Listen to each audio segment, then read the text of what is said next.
राजन अपनी मां पुष्पा के साथ एक शहर में रहता था। राजन के पिता का स्वर्गवास हो चुका था।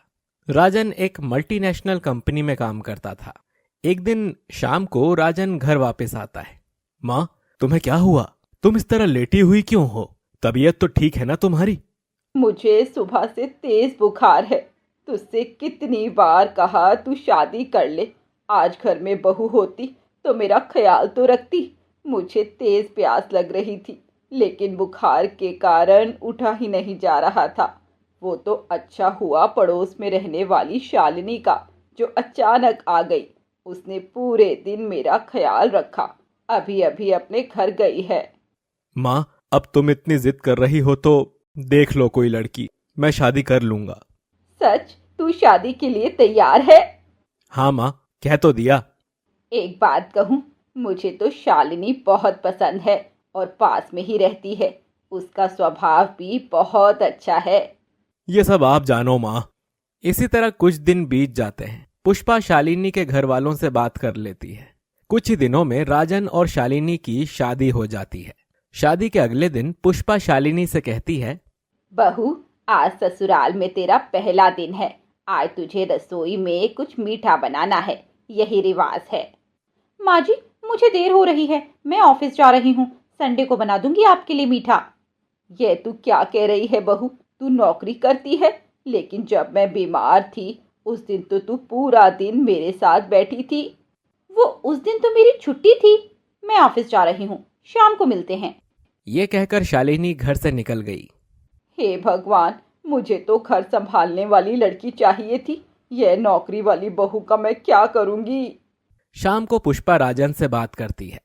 बेटा, तेरे ऑफिस जाते ही शालिनी भी ऑफिस चली गई। मैं तो सोच रही थी घर में बहू रहकर मेरी सेवा करेगी, घर संभालेगी। तू उससे कह दे कि नौकरी छोड़ दे। तभी वहां शालिनी आ जाती है। माँ जी, मैं आपको साफ साफ बता दूं, मैं नौकरी छोड़ने वाली नहीं हूँ। और रही घर में काम की बात, तो वह आप कर लीजिए या नौकरानी रख लीजिए। उसकी सैलरी मैं दे दूंगी। ये कहकर शालिनी अपने कमरे में चली जाती है। माँ, तुम अपनी पसंद की बहू लाई हो, मैं इसमें क्या कर सकता हूँ? अब तुम एक नौकरानी ही रख लो। हम दोनों कमाएंगे तो नौकरानी की सैलरी भी दे देंगे। कुछ दिन बाद पुष्पा मुन्नी को नौकरी पर रख लेती है। पुष्पा भी घर का थोड़ा बहुत काम कर लेती थी। एक दिन शालिनी देर से घर आई। बहू, आज बहुत देर कर दी आने में। माँ जी, आज ऑफिस में पार्टी थी। राजन आए तो आप उनसे कह देना खाना खा लेंगे। मैं सोने जा रही हूँ। बहू, तू कैसे चल रही है? तूने शराब पी है क्या?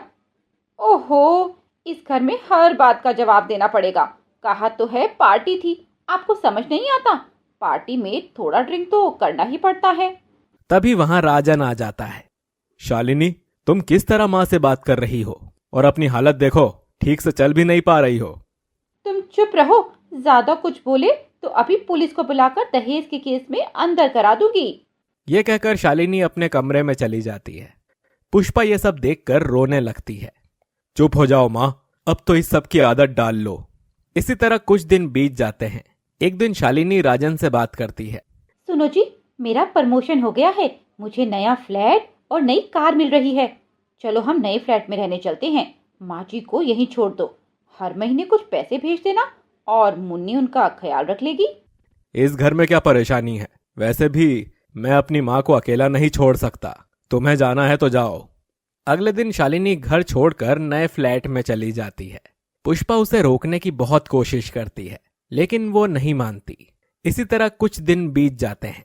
एक दिन राजन घर में बैठा था, तभी उसके मोबाइल पर फोन आता है। माँ, शालिनी के पड़ोसी का फोन था।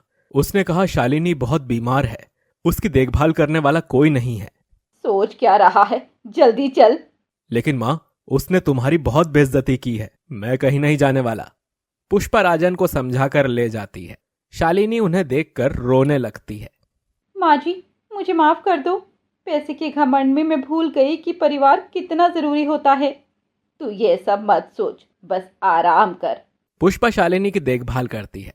कुछ ही दिनों में शालिनी ठीक होकर अपने ससुराल वापस आ जाती है। अब वह नौकरी के साथ साथ राजन और पुष्पा का बहुत ध्यान रखती थी। मित्रों, आपको ये कहानी कैसी लगी हमें कमेंट बॉक्स में बताएं। साथ ही ऐसी नई नई कहानियों के लिए हमारे चैनल कथा अमृत को सब्सक्राइब करें।